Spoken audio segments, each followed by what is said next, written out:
Welcome to Horsepower Happenings with Zach Heiser. Well, that's where the sport's going, and if you want to be a part of it, you better keep up. Logan Beckwith. The veterans could talk to the younger guys and tell them they really need to look at this. And Kevin Reeve. Stage racing is dumb, sorry. Stage racing just means, we're fast one stage. Attention drivers, to the staging lane.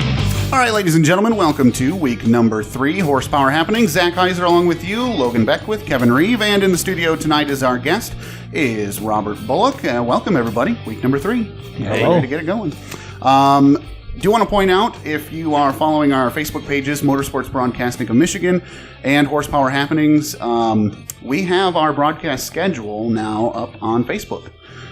We are scheduled all the way out until 3rd week of May. We've got interviews lined up, so we're ready to go. Good. Tonight we're going to be talking with, do you like to be called Robert or Bob, or what do you prefer here? Typically Robert. Okay, so we'll be talking with Robert, because that's what I call him, Robert Bolluch. And we'll be talking with him about his career in sprint car racing and Engine Pro Sprints on Dirt and the transition that he's making from sprint cars to the next stage of racing. And we'll also be talking a little bit about the weather. And what we mean by that is racetracks and organizations trying to start racing sooner and sooner and sooner, and then canceling because it's either still too cold or it's still snow on the ground or rain in the forecast. So, Robert, we'll start with you.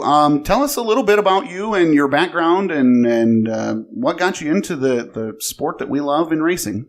All right. Well, I've been around racing all my life. Started going to Butler when I was a kid. Grew up around Butler, around sprint cars. Helped out with Mark Brofman when he was racing sprints for a little bit. And that's kind of when I really got the itch to start driving a sprint car myself. Everyone thought I was crazy to jump right into a sprint car, but I figured if I was going to spend the money, it was going to be something I wanted to do. So about 10 years ago, we started piecing a sprint car together. About 5 years ago, I believe it is now, 6 years ago, made my appearance out to Butler. It'll be 2012, right? Right. Yes, I believe so. Okay. And, we started chasing the dream and doing what we could. You went from racing weekly at Butler to deciding that you wanted to try and do something a little different in touring. And you got hooked up with John Nida and the Engine Pro Sprints on Dirt. Talk to us a little bit about that. Yeah, I did. John had come to me a couple times and asked if I wanted to try traveling a little bit. At the time, I really didn't have the funds to go out on the road. But one weekend, we went up to Merritt. Just got a 410 engine back. And there's a trip for your first time traveling. Yeah, quite the drive up north. Great track. First night up there, had a fresh 410. We went up there and last lap we kind of blew the motor. Ended up 10th anyways, but kind of ended the season for traveling. So I wasn't quite sure what to do after that. And Ryan Kirkendall and his dad asked me if I'd drive for him. Okay. So we picked up a couple more sod races then.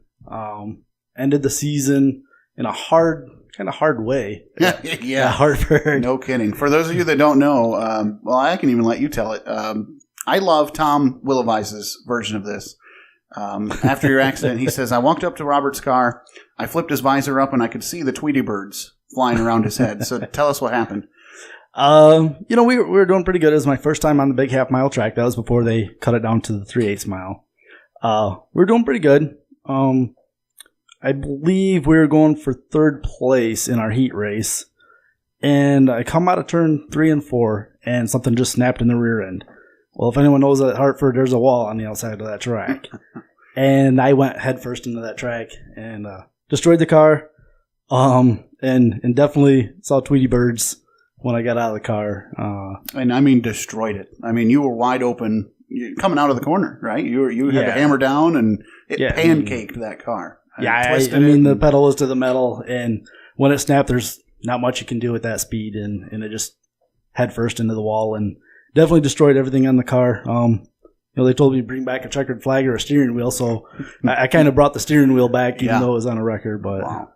What why sprint cars? To back up a little bit, I mean, you were with Mark and helping him. Not many people get into auto racing at the top level.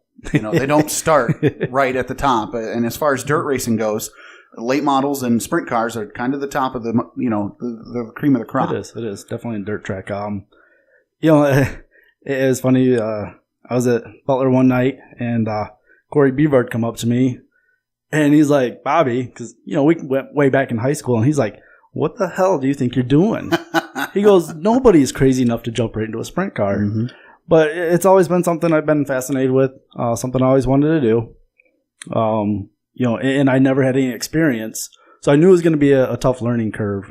And the first couple of years, we really struggled to get the handling down. I had a veteran driver come over one night, asked me what was going on. He sent his crew chief over. We got the car set up and took off from there. But looking back, I mean, there's nothing I ever wanted to race, on dirt except for sprint cars. I want to get your guys' opinion. What do you think of that when somebody doesn't go through the ranks, when they don't start in a street stock or a front-wheel drive, they just jump right in? Good, bad, ugly, sometimes a little of everything, Logan? It's exactly that. I think it could go either way. I'm really surprised he did so well to jump into a sprint car and do so good, but I've seen it go just the opposite too. Kevin? I think he likes a challenge. I mean, obviously. But no, I mean, if you think about it, if you can jump in one of those and master it and get good at it, I mean. Last week, Corey talked about being nervous about putting his daughter, Maddie, in a front-wheel drive because he didn't know if that would set her back from driving a rear-wheel drive car, street stock, because they drive different. And just the same, a street stock or a modified is going to, Robert, drive different than a sprint car with the big wing on the top and the wing on the front because it's different. So do you think maybe that you jumped the learning curve there by just getting right into them? I think you're right there. One of the things I thought about too was, if I'm going to drive something, I don't want any other driving style to affect, driving a sprint car just for that reason. I mean, you got all the downforce from the wings and stuff. And you can ask some of the street stock guys that have gone from street stock to a sprint car, and it's almost like they're hindered by it because they're not experienced to that. So to start out on a sprint car, I was kind of behind the learning curve to start, but I think in the end it really helped not having the background in a street stock or anything. Have you ever driven down a class? Have you ever jumped into something that's not a sprint car that would be like below the... No, I've never tried it. I think of my friend Chris Jones, who decided he wanted to run a street stock one night at Butler. I remember him telling me, he goes, I don't know how you guys do that, man. They're pushing like a dump truck. They got no power. They won't do nothing, man. And it's just hilarious because, all he ever know, he went from micro sprints to the big car. Yep. And, I mean, as far as the scale goes, they drive similar. Talk to us a little bit about how your next venture came about. And this was a big thing for you. It kind of started... Facebook started to see it around the PRI show that, you were doing something different. And so what is that something different you're working towards? We're trying to go to USF2000. It's the Mazda Road to Indy. It kind of gives you a chance to start in the lower ranks, get a feel for the cars, work your way up through the ladder system that IndyCar has, and, one day possibly drive for IndyCar. It kind of actually started before the PRI show. About 2 years ago, I ran into a team owner, and I can't even remember where I ran into him, but we started talking, and he invited me out to his race shop. So we went out there, got to talking. He asked what I'd done, and last year, he come out and watched some sprint car races.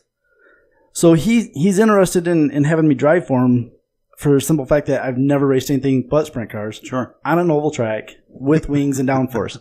So he kind of thinks that's going to help the team with their learning curve, because they're a new team as well. Mm-hmm. They're not an established USF2000 team. So, we got together at PRI show. I went down there to their race shop in Brownsburg, Indiana, and we got fitted in the car. We got a seat poured, which, that's something amazing right there. That's commitment too. They poured a seat for you, so. Yep. So, and it's, the seat stays with the team. So I've always got that down there. But after that, I did end up selling the sprint car to go test with them because at this level of racing, it's very expensive. Mm-hmm. I mean, just the testing itself was, about $5,000 to go down and test for a full day. And once we got done testing the whole day, definitely made some mistakes. Did a lot of spinning out. It doesn't handle like a sprint car. But they came back and said, we would like you to drive for us. Sure. You do have that capability. You have, experience with the speed. We can see it in the data. And, from there on, we've been working for sponsorships to go racing. That's the part I wanted to talk on is, somebody likes you, somebody wants you to drive for them, but it's not just, okay, here's my car, get in it, go win races. You basically have to still provide for yourself in order to be able to drive. Yes. You have in this series, there's a lot of young kids that have a background in go-kart racing. Sure. They've been in Formula 1600 cars, which are basically the same, but they're wingless.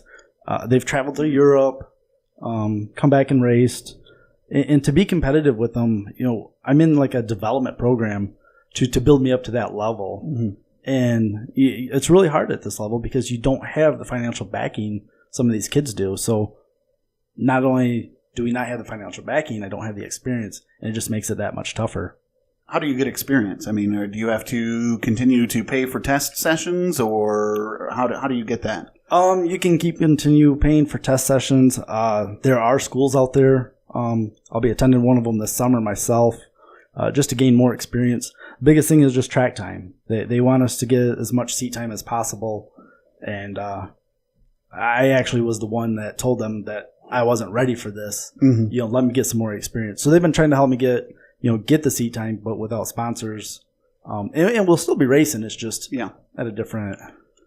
I think it's interesting, and I don't want this to come off as rude or offensive, but a lot of people have said, Robert's never won a race. He never won a feature. Limited success, honestly, in a wing sprint car. How in the heck did he get approached for a USF2000 ride? And I think that it has a lot to do with driver ability other than getting in the square. You're a clean driver. You are a consistent driver. You're a respective driver. Would that be fair? I mean, you're right. I've never won a feature race. I've won, just a handful of heat races and some B mains. When I drive for somebody that has a car that they know how to set up, I'm a front runner all the time. Mm-hmm. Butler, I was usually up in the top 10 every night. Consistent, clean, like you said, clean driver. I would never run anyone dirty, and people notice that. They really do. And it's not, not the greatest resume not having a feature win, but people don't look at just feature wins. They look at how you handle the car, how you handle yourself outside of the car. Kevin, do we put too much weight on winning in order to be a good race car driver? Yeah, I think you do, because if you think about it, the people that are successful now, they're winning, but they're always consistent. They're either second, third, fourth, top fives all the time they go. They go to all these racetracks. They're always there, But like you said, I mean, if you're clean, you don't swear at people, you don't cuss people out. Sure. You respect your people. They will look at that. Logan, does it take more than just winning? I mean, you can win every week, but we talked about it a little bit last week. If you're tearing people's stuff up to win, it's not going to gain you a whole lot. Yeah, that's correct. I mean, you have to keep the car in one hunk to be there at the end, just to even have a top 5, top 10. Mm-hmm. You can't be tearing them up every week. And two, sometimes the owners they put a little pressure on you too to compete and get into that top 10. So it's a fine, very fine line. I think it's interesting too, Robert, that you said when I get in a car that somebody can set up and knows how to make the car fast, I'm competitive. When you started, it was just you. You don't know anything about sprint cars. You don't know where to start really. That's part of the challenge, is being able to find some people to help you get the car where it needs to be. It is. when I was setting the car up myself, I'd struggle every night. And driving clean helped me stay up front, top tens. But when I drove for Kirkendall's or somebody set the car up for me, I could be competing, for a top 3 every night. Mm-hmm. Done it many times. I've always, how do I put it? Ran on limited equipment. Sure. I've never had brand new equipment. Never ran brand new tires. I think this year with Sod was the first time I ever had brand new tires mounted on the car. A sponsor actually showed up to a race and bought them for the beginning of the night. And that was the first time I ever ran on brand new tires. But always used tires, always used equipment. But like I said, if somebody knows how to set the car up, I could be up front every night. Absolutely. We're going to take a quick break. When we come back, I want to get into a little bit more of the USF2000 stuff and what you need to do, Robert, and what other people can do to help you get there. So we'll continue our conversation with Robert Bolluch, Zach Heiser, Logan Beckwith, Kevin Reeve. You're listening to Horsepower Happenings with the Motorsports Broadcasting of Michigan. Motorsports Broadcasting of Michigan proudly brings you this production of Horsepower Happenings. You and your business could be a part of this groundbreaking team, and your ad could be here. Heard by hundreds of racing fans from across the state, region, and country, Motorsports Broadcasting of Michigan is the perfect marketing partner for your business. Contact us today for more information at 517-212-5925 or by email at mbofmi@gmail.com. Corn-Fed Construction in Quincy is building better homes all over the tri-state area. With over 20 years of experience, the licensed and insured Corn-Fed Construction crew can build personal homes, condominiums, apartments, townhouses, and more. Call for a quote today, 517-227-1889. That's 517-227-1889. And start the process of building your dream one nail at a time. Lower Broadway record recording artist Russ Kendrick Martin is coming to a town near you. Ain't ever looking back. Don't miss these shows March 23rd at Here's to You Pub and Grub in Hillsdale. Picked up the phone to call you. Missy's Little Grass Shack on March 24th in Grass Lake. Well, I like to shoot my guns, hear the bullets bang. Got to pick my guitar, make that mother twang. And he finishes the month of March at Portage Lake Parlor in the Waterloo State Recreation Area. Visit RussKendrickMartin.com and check out the Stream tab for the latest RKM music. Be sure to follow him on Facebook and Instagram at Russ Kendrick Martin. We here at Horsepower Happenings support those who support us, so we'd like to invite you to a benefit to support former short track racer Lewis Richards. Lewis was recently diagnosed with cancer and needs our help fighting back. Join them on Saturday, March 24th from 4 to 7 p.m. at Pittsford Area Schools, 9304 Hamilton Street. There will be a spaghetti dinner, silent auction, raffle tickets, and more. If you'd like to help support a great family and a great racing friend, join them Saturday, March 24th from 4 to 7 p.m. in Pittsford. For more information, call 517-610-3692. Don't miss the first live race broadcast of the season with Motorsports Broadcasting of Michigan. On Saturday, April 7th, MBM makes the trip to the historic Montville Speedway to watch the four-cylinder fighters duke it out in Michigan Motorsports season opener. Tune in at 4:45 p.m. for pre-race with flag-to-flag coverage beginning at 5 p.m. only on Motorsports Broadcasting of Michigan.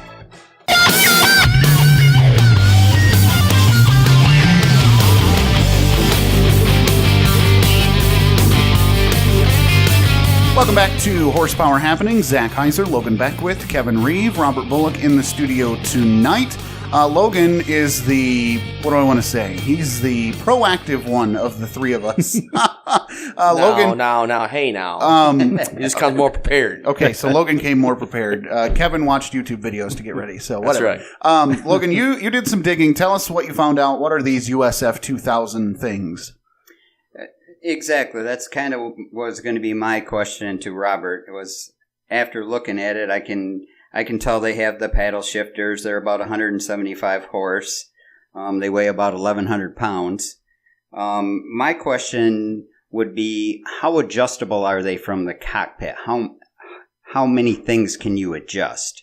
You obviously have a 6-speed transmission, I think, with the paddle shifters. Yep.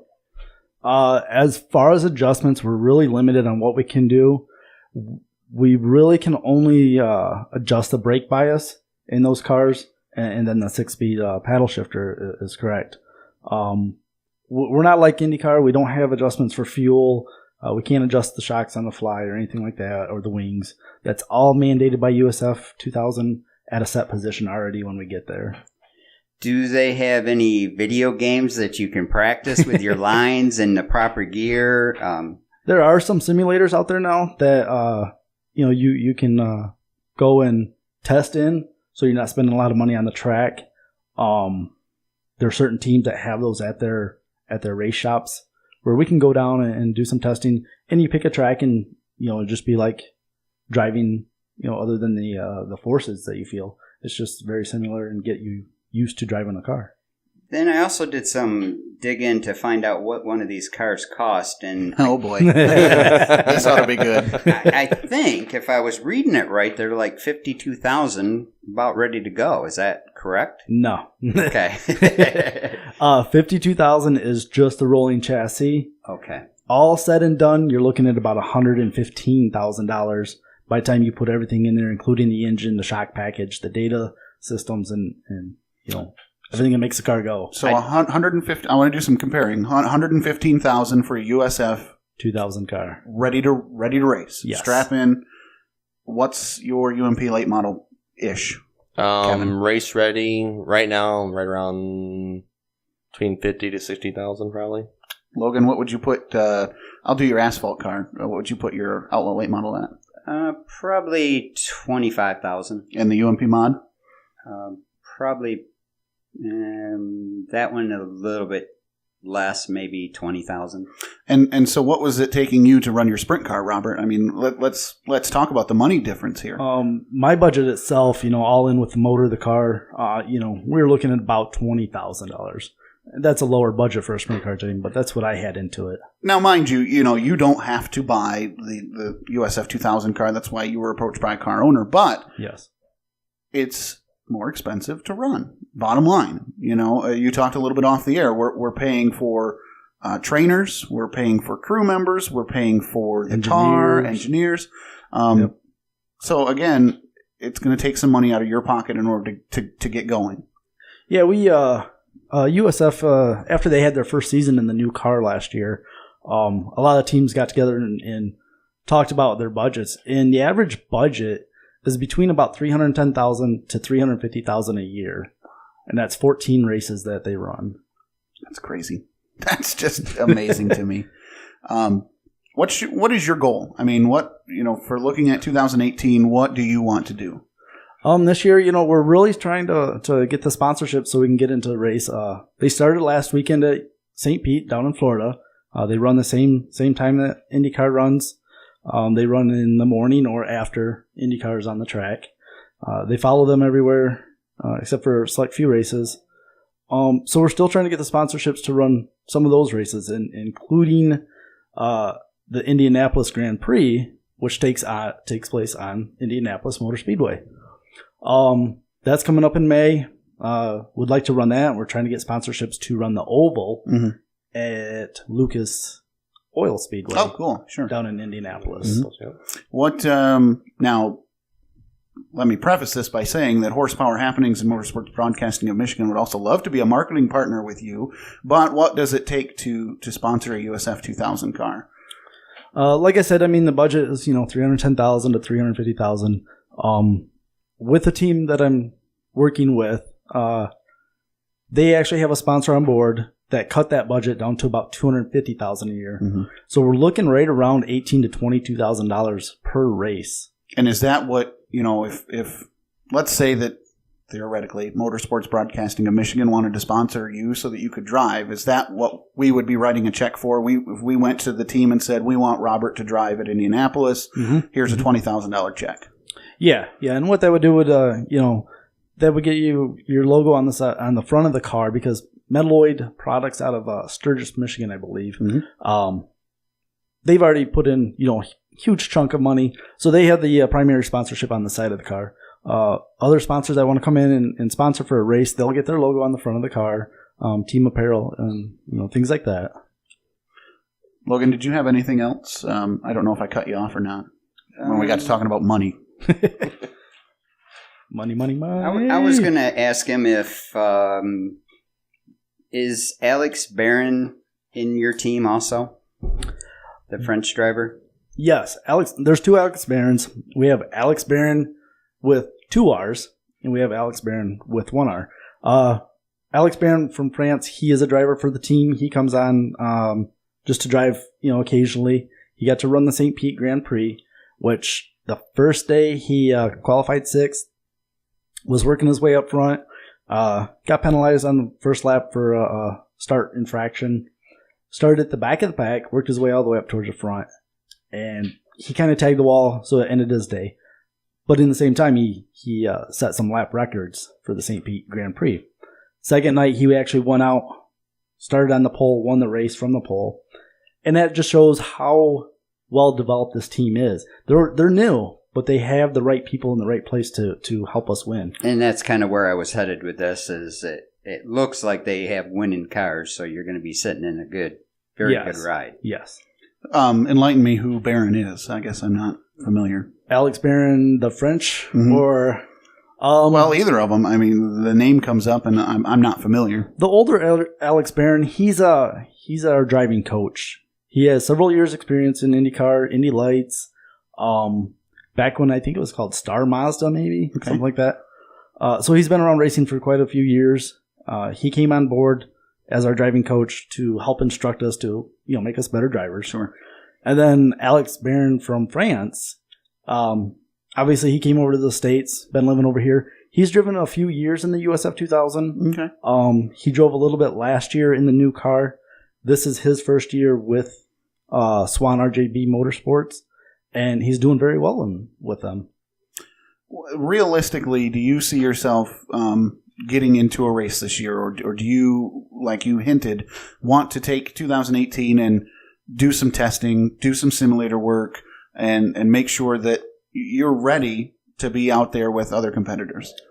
Yeah, I mean, I definitely, when I went down to Texas and tested in December, I wasn't up to speed where I wanted to be be competitive. I could be at the back of the pack racing, 15th through 20th. That's not what I want. I want to be up front with these guys.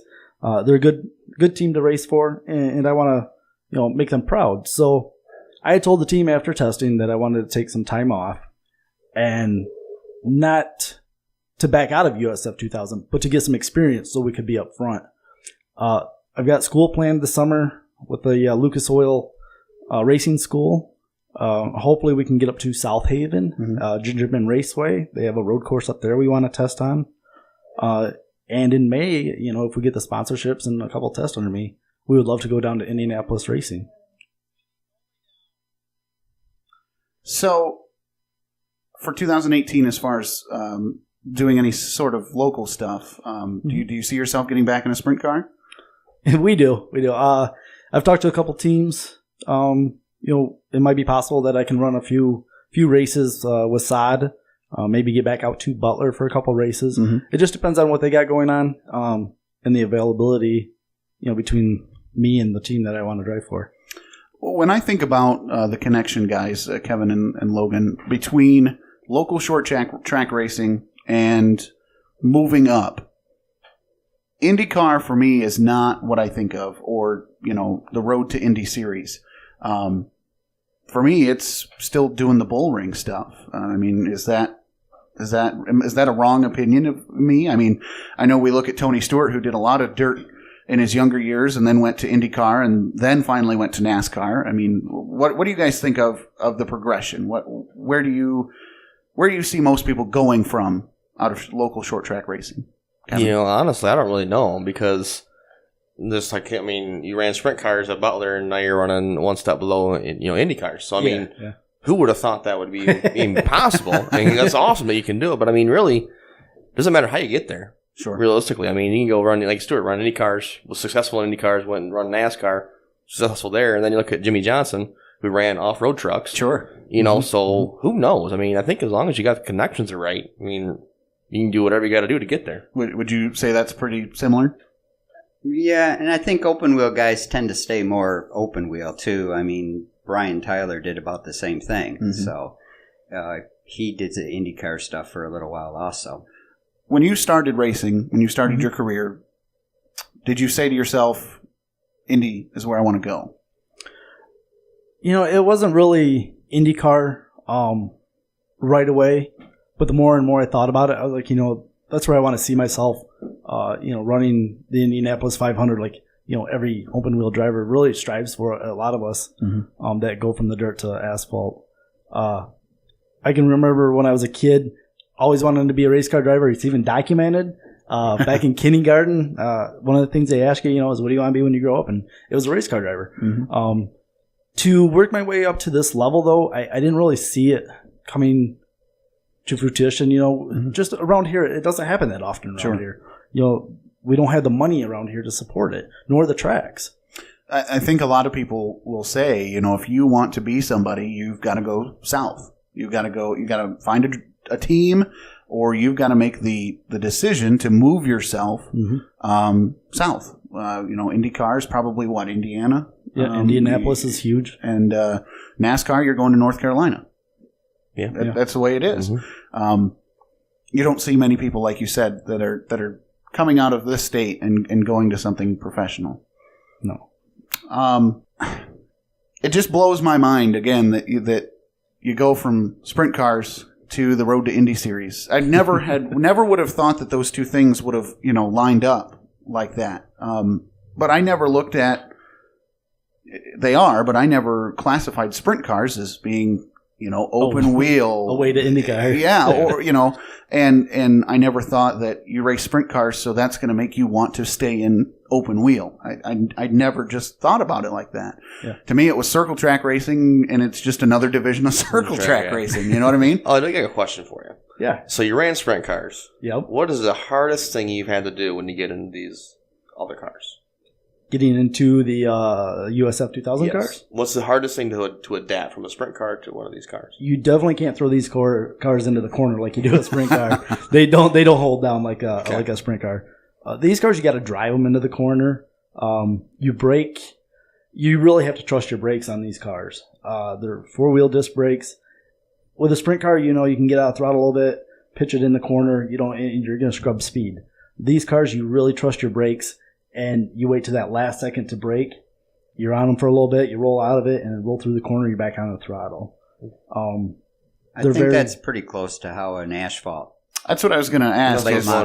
Yeah. Is that a difference between sprint cars and USF2000, or is that a difference, Logan, between pavement and dirt? That's the difference between pavement and dirt. That's pretty much how we run pavement, what you just described.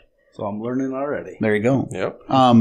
Let's get your opinion on this, Logan. Do you think he'd have been better off going from, say, an open-wheeled asphalt modified than an open-wheeled dirt-winged sprint car to try and get a USF2000 ride? In my opinion, yes, definitely.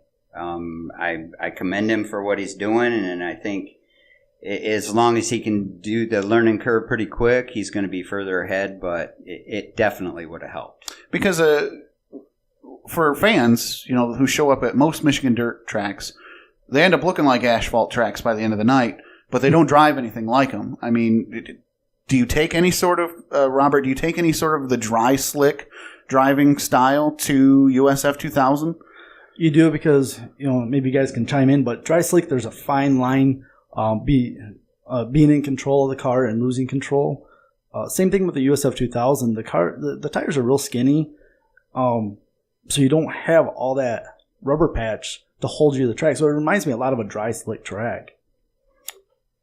Any sort of comparison, Logan, that you've noticed between a dry slick track and running on asphalt? Yes, a little bit, but on a dry slick, once you get out of the groove, it's game over. Yeah, game over. I mean, you definitely have to stay in the groove, or you're done. You're going to be spinning or sliding way to the top, and everybody's going to be going underneath you. Sure.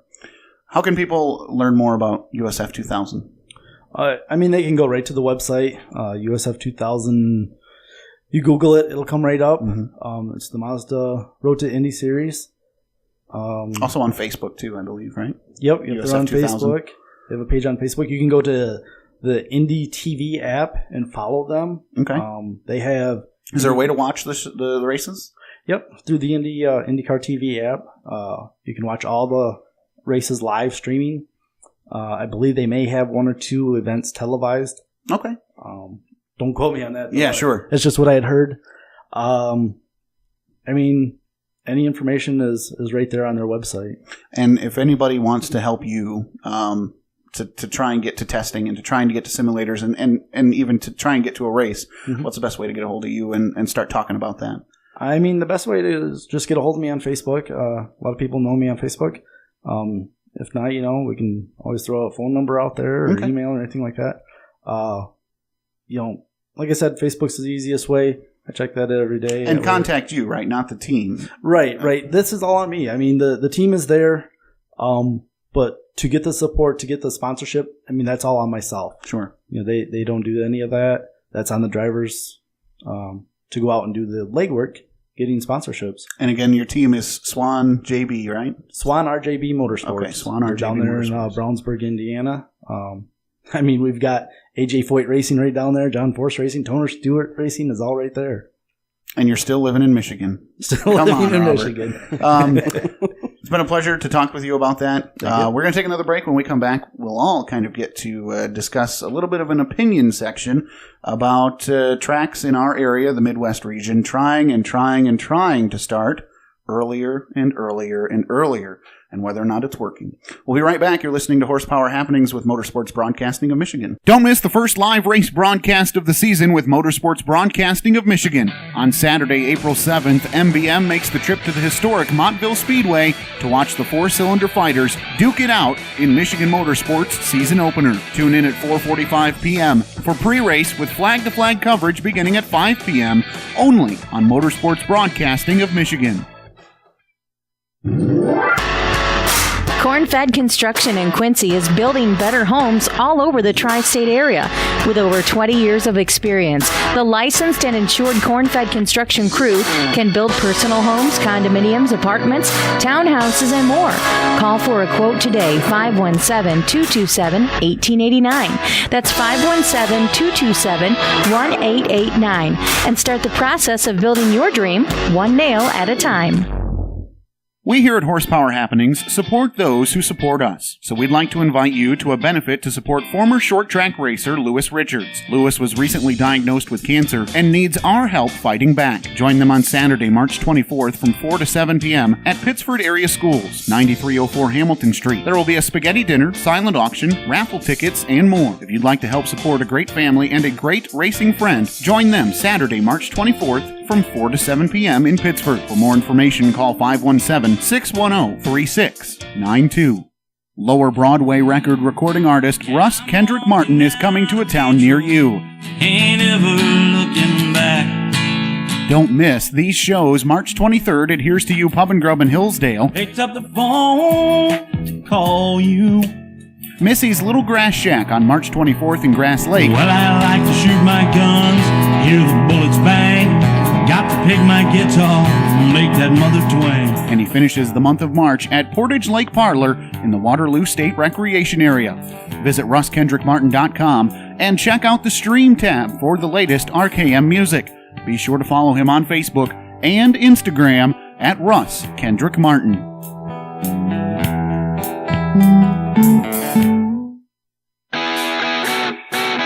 Motorsports Broadcasting of Michigan proudly brings you this production of Horsepower Happenings. You and your business could be a part of this groundbreaking team, and your ad could be here. Heard by hundreds of racing fans from across the state, region, and country, Motorsports Broadcasting of Michigan is the perfect marketing partner for your business. Contact us today for more information at 517-212-5925 or by email at mbofmi@gmail.com.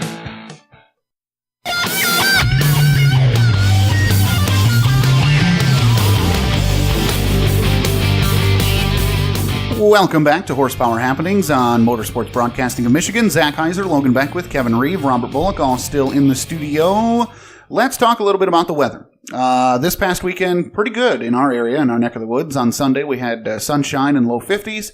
But down in Attica, Ohio, over on the east side of the state, they canceled some racing over there in Attica.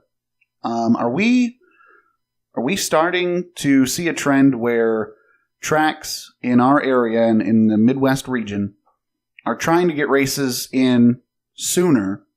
They're scheduling them sooner, but are ending up canceling them anyhow. This was a Lucas Oil late model show that they ended up postponing. Down in Brownstown, and also Atomic. Yeah. Okay. Honestly, I think they've done it. I've always said it for the longest time. Everyone wants to start up here in April, which is great, but it's a crapshoot. You never know. You never know. And then you got like Oakshade down here in Ohio. They start up a few weeks in April. The late models will start the first week of May. And they always have to get that first weekend in. But Crystal's runs, I think they start up in the first 2 to 3 weeks of April. Yeah. They usually rain out the first 2 nights. Yeah. Tri-City's the same way. I'm like, so to me, it's almost kind of, why waste your time, to me, personally? Because, if you got somebody sponsoring the track that night, and you're going to try to put this on, it's almost kind of be 50-50 shot you're going to get it in. Here in Michigan, to the best of my knowledge, from what I've seen, and I've looked at a ton of schedules, Montville has the season opener over west of Sturgis. Their first official race is April 7th. That's 1 week prior to I-96's first official race, April 13th. And then we have my car show April 14th. And from, promoting the car show, I'm telling you what, man, I sweat bullets the week leading up to the show because we live in the Great Lakes state. And I had my second year, it was supposed to rain, and it never did. To me, April is just such a gamble. It's a hard month. It really is. The April showers bring May flowers. Yeah, exactly. I've been to Butler one night, and we were going to go there, and it was snowing. Why we showed up for a testing session with snowing is beyond me. But we showed up. We were there. It was snowing. We pulled in. I'm like, this is dumb. We went. And there's some times in the end of the year. We went down to Eldora a couple years ago. Snowing again. Sure. And I'm like, why are we here? So it's one of those deals. They're trying to get it started early to get more races in, which I think is great. Mm-hmm. But also you got to understand that weather's going to win no matter what. So why try to fight it? My question, Logan, I'll ask you this. Why are we trying to get them in earlier instead of putting more races in, say, throughout the week? Why aren't we doing more double headers? If you want to get more races in, why not do it when you are pretty certain that the weather's going to be okay and make a weekend out of it? Make it a Friday, Saturday deal. Why aren't we doing something like that? Or racing on a Wednesday? Why are we trying to start earlier and gambling with the weather? I think people only have so much disposable income anymore, and if you're to come during the week, I think that would be pretty hard for people with the work schedules everybody has too. I think you'd really be pushing it. My thing is, if let's say that last year I think Butler got 14 points races in last year. And this year, I'm pretty sure they've got 17 scheduled. They're going later as opposed to starting earlier. If the number's the same, from an economical standpoint, if my 17 races are, instead of between May and October, they're between May and August or whatever, however the math would work out, I'm still going to spend the same amount of money. Agreed. But if you look at it this way, look at it from the promoter side, just Attica comes to mind. Mm-hmm. They think they start this week. This weekend, which will probably snow out or rain out, more than likely, but hopefully it doesn't for them guys. But if you think about it, towards the end of the year, they switched from Fridays to Saturdays so they don't interfere with football. Sure. So if you think about it that way, if you go later on in the year, you got football to worry about. Baseball stuff going on during the year, or so there's more sports going on. So if you want to be competitive in this deal, if you start in March, April. Most of the schools are almost going to be done. Most of the school sports are going to be done. You get the whole summer to do your stuff. September pops back up. School's back in session. Football's going. So and realistically, if you're going to think about it this way, if your son's playing football on a Friday night and you're going to go racing, what's going to happen? You're going to go watch son play football. Better you're going to have a mad kid. Your kid's mad, or your wife's going to be so pissed at you. Yeah, exactly. The next day. Yeah. So you pick your battle. So. They can go do their thing on Saturday or just go try to start a little sooner. For me, Montville was the earliest we ever started. And I think that he still owns the record for the most races in a season at like 68 or something. Like crazy. That's insane. 50-something. For any track. That's insane. There are pictures of them racing in the snow. Yeah, as they would go to November. Goes to mind. Why you want to race in the snow? Why are we doing that? What's the earliest, Robert, you can recall that you've ever started racing? I mean, like Kevin said, I've tried to run Crystal with Sod. That was one of my earliest races last year, but we got rained out. I mean, the weather just doesn't cooperate. Other than Crystal, Butler, but that's a gamble. You just don't know if it's going to rain. The temperatures might be too cold. I mean, even some of the races in April at the end of at the end of the month are so cold that tracks will cancel just because they don't want to tear up, engines. What's the earliest you, Kevin, can remember starting? I think it was the earliest I remember starting was the one night south at Crystal one year. We showed up there and we ran the night. It was so cold it was starting to frost. Oh my gosh! And I'm like, this is stupid. Uh-huh. Like, we're done. We won the feature that night, which is the only best thing about it. But I'm like, this we ain't all real smart here. So I gotta say, Logan. We usually just barely make it to the season opener, so we don't start very early. As a driver and car owner and somebody who has to do the maintenance, Kevin, pros and cons of racing when it's questionable cold like that. Well, you got your engine. Big thing's engine. I mean, I'm sure Robert and Logan understands the same thing. I mean, you get aluminum engine, they got to be a certain temperature to run. If they're not warm, they don't run right, you take a chance of breaking them. Mm-hmm. And then on that side of it, then you got to go home and wash this stupid thing. And if it's cold out, I'm not washing it. Sure. So I mean, like last year, just for instance, we ran in Berlin towards the end of the season. Oh, I was there. My gosh. That one night was so cold, I turned my helmet blower off. It was so cold. My bald head was freezing. I said, this is stupid. I go, we're done. Why are we even here? And I think, too, that night it started to try and frost. It was cold. Yeah, it was cold, and that rained out the next 2 weeks. But it's just like, this is... But come on now, colder temperatures gets more air in and more horsepower, and you go faster, and it's all good. That's all exciting and all, but until that rod drops out the bottom, flies out and fly to you can't leave it from the extra horsepower. Yeah. I don't know about you guys, but with the sprint car, we have a hard enough time running methanol to keep the engine warm. Yeah. Let alone go out and it's 35 degrees out. For sprint cars, specifically, we push you off and you get time to let the engines warm up. What is the temperature that you guys try and get to? I mean, between the oil and the water and like water temperature, 210 is ideal, but typically around 195 to 205 is where I try to keep the engine temperature. From what I remember from being in the booth at Butler, because they race sprint cars on a weekly, there is when it gets cold, good Lord, we do some pace laps because if we start premature, we hear about it. Like if the sprint cars aren't up to temp yet, you'd think you'd said something bad about somebody's mother because there is so many things that could potentially go wrong. Well, one of the things that I used to do was, people thought I'd be nuts being one of the first ones up there. But on a cold night, I wanted to make sure that engine, had 3-4 laps in it to get some heat in it before we went green. And, when the night's moving along pretty quick, if we're out there for a lap or two, it's not enough. No, you're taking that big risk of exploding your motor. Anything, Logan, similar to that in the asphalt world? I mean, to me, it seems like, again, Montville has the season opener, but it seems like the dirt tracks are the ones that push the issue of trying to get the shows in early. We cheat. We have starters, so if our cars aren't warmed up in time, it's our own fault. Okay.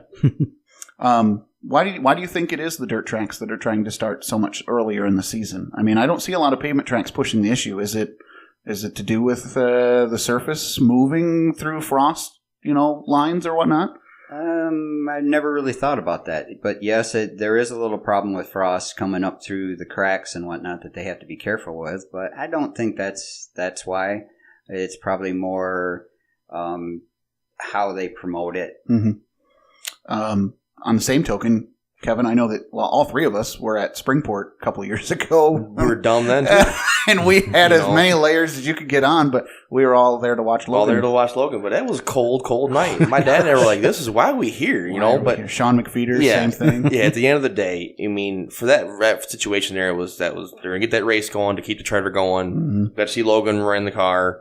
It was a good night. It was cold, but you just dealt with it. But I mean, guess just how race fans are. If you have a race, they're going to go. Yeah. Yeah. You know, we're going to be there. Yep. And that's what we're going to be there, but we're going to be there. Yeah. You know, so. You know, my wife and I haven't ever went to Attica for their season opener, but every time that it comes up, I think, wow, I'd really like to go. You know, I've done it. You get that itch, and I think that a lot of fans are the same way from what you see on Facebook. Yeah. A lot of people are counting down to the season opener for whatever their home track is, and then somebody will get on there, well, we're going to Attica. You know, we're going to watch sprint cars and late models. And I've been there. I've been to Attica on the opening night, and it's 70 degrees during the day. And then the minute the sun goes down, it's 40. It's like, holy crap, you know? You got to go back out to the car, get your Carhartts. And what's the fan and car count like, though?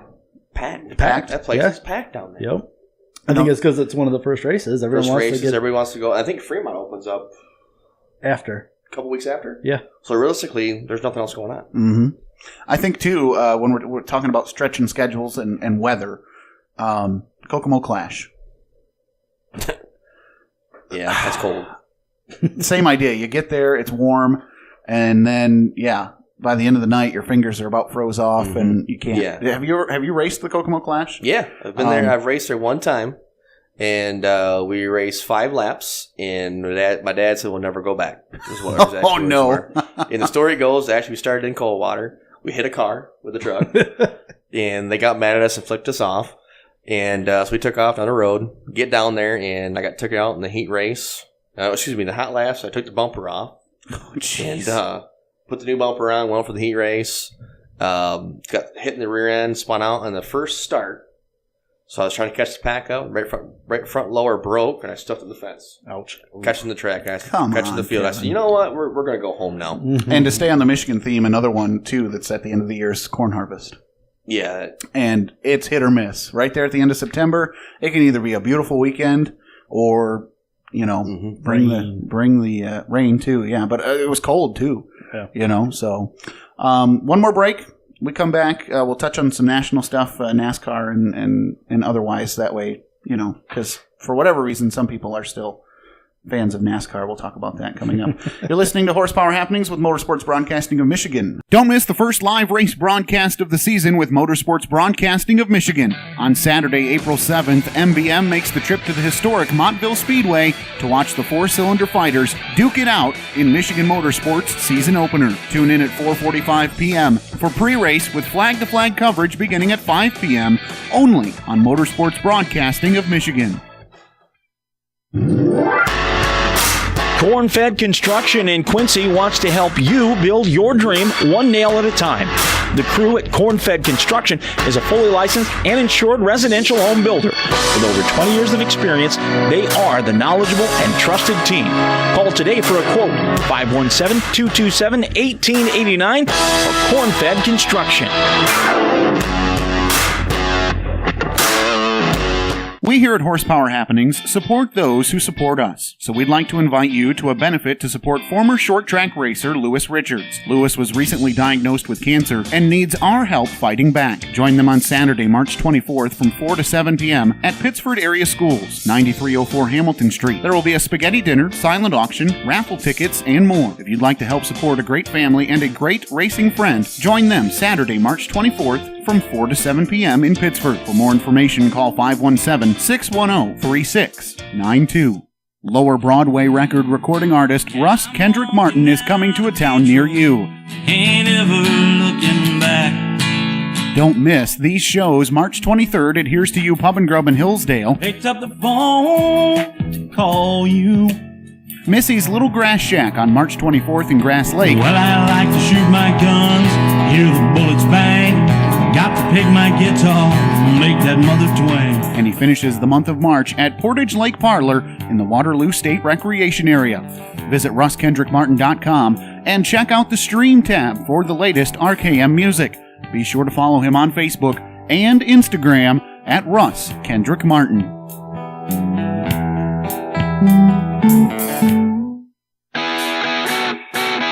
Motorsports Broadcasting of Michigan proudly brings you this production of Horsepower Happenings. You and your business could be a part of this groundbreaking team, and your ad could be here. Heard by hundreds of racing fans from across the state, region, and country, Motorsports Broadcasting of Michigan is the perfect marketing partner for your business. Contact us today for more information at 517-212-5925 or by email at mbofmi@gmail.com.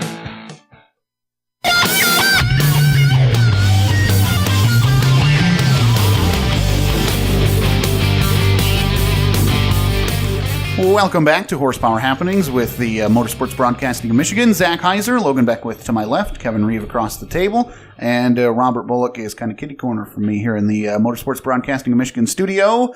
NASCAR. Did you watch the race on Sunday from Auto Club Speedway? Anybody? That's a negative truck driver. I did not watch it. I caught about the last... Actually, I watched more than I thought I did. I watched all but the first 24 laps of it. I'm telling you what, guys, the stands are looking pitiful. They're looking really, really sad. Every weekend. And a lot of places now are getting away from trying to attract people to the race, but they're trying to attract people to other things going on. And we'll talk with Rick Brenner, the president of MIS, coming up in June. But, Robert, I want to get your take on this because us circle track guys, NASCAR's the top of the deal. Yeah. How's IndyCar doing? I mean, NASCAR's hurting for fans. What's IndyCar like? What was it, 3 years ago, I think, I went down to St. Pete for their IndyCar opening race. And I tell you what, they have limited grandstands, the rest of it's standing room, and it's hard to find a spot to watch these races. Wow. And that was a road course race. Sure. So, I mean, not great, seating to watch a race because you're only picking up bits and pieces of corners, but it's packed.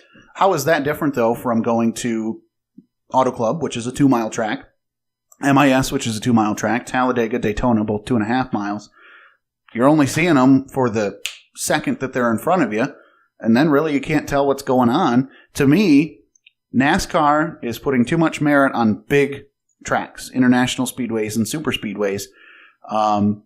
Kevin, you suggested we need to go back to places like Rockingham and North Wilkesboro. Oh, yeah, go back to where it began. I mean, you look at these places, all these guys that started on these little bull rings. That's where they started. They all ran the beating and banging. That's what made NASCAR. Sure. I mean, you look at like what Tony Stewart did with the Truck Series when he went back dirt. Oh, my gosh. I mean, holy crap, the place is packed. We were my dad and I went to that sold first. out for that thing. My dad and I went to that very first show, and I'd never heard so many screaming fans in my life. Yeah, exactly. At a NASCAR show. And that's what I go back to is like you suck these trucks that weigh 3,500 pounds, go as fast as street stock, basically. Yeah. And the place is packed. Yeah. It is full blown packed. Everybody's there. Everybody's watching it. They enjoy going there, and they have fun. And it's like a Saturday night racetrack. When the feature comes around, you look at the quarter panels; they're all duct tape up. It's like, yeah, we do that every Saturday. So I think they kind of lost it. I'd like to see NASCAR take on the dirt. I would too. I'd love to see Busch Grants go on dirt. Yeah. Yes. Yep. That'd be fun. But take the windows out. God, take the windows out. Yeah, That's all I got to say. Good Lord. This stupid little wing thing in front of it. What's that? Oh, come on. Yeah, I know. The racing was great, though. The year that we went down there, inaugural year, like you said, beating and banging, and nobody was mad. The drivers were not mad. I mean, because it was Saturday night. Well, it was Wednesday night, but it was Saturday night style, short track racing. I mean, they had a B main with a transfer spot. Yeah. Where is the excitement, in NASCAR? There isn't. They got a 40-car field. They started 36 of them 2 weeks ago. Yeah. You show up, you make the show. Exactly. I don't like it. I want to see the competition. And even from an announcer's point of view, when I get to call a class that has 5 heat races, top 4 advance, and then a B main with 15 cars, top 5 advance, and everybody else goes home, holy cow, that's a good show. Mm-hmm. I don't see it anymore with NASCAR. And I don't know, there's articles coming out right now that NASCAR's hurting. And what are they going to do about it? Lowe's. We posted this on our Facebook page. Lowe's has been a part of this sport since 1980, early 90s. And they're done. I'm sure they got the think tanks looking at it. They're scrambling. Mm-hmm. Oh, yeah. But, it just goes to show you a couple things right there. Like, think about when Goodwrench got out of it. Mm-hmm. They were in NASCAR for years. They got out of it. They got Lowe's getting out of it. Lowe's has got Jimmy Johnson. He's won, 8 championships, 7 championships, whatever. He's won all the time. He's a winner. Yeah. Besides winner, he's a winner. 7-time champion. 7-time champion. And you just lost your sponsor. Can't keep sponsorship. So that just tells you either they're not getting the numbers they want anymore. Yep. Racing's boring. Not to be partial, but I think if you start looking to IndyCar, I think that's where everyone because of the excitement still in IndyCar. IndyCar's growing now. What do you got going on this week? I've got Jim Rupert coming over, and we're going to tear into the engine and try to fix the smoking issue with it. Kevin? I got my updated fuel cell now, so we're legal. There you go, you're legal. So we're legal now. We put that back in the car. Robert, you're still looking for rides, looking for sponsors. Go ahead and throw us a phone number out there if anybody wants to get a hold of you. Yeah, I mean, if anyone wants to get a hold of me, 517-425-8400. Call or text, it doesn't matter when I'm sitting at work. Running my machine, I get bored, so There you go. shout. All right, thank you, Robert, for being on the show. I appreciate it, guys. Next week, we'll talk with Andrew Scheid, 14-year-old Engine Pro Sprints on Dirt driver. So that'll be really fun. Thanks so much for listening. Don't miss our show next week. Follow us on SoundCloud, Facebook, and YouTube. I'm Zach Heiser for Logan Beckwith, Kevin Reeve, and Robert Bolluch. We'll talk to you next week.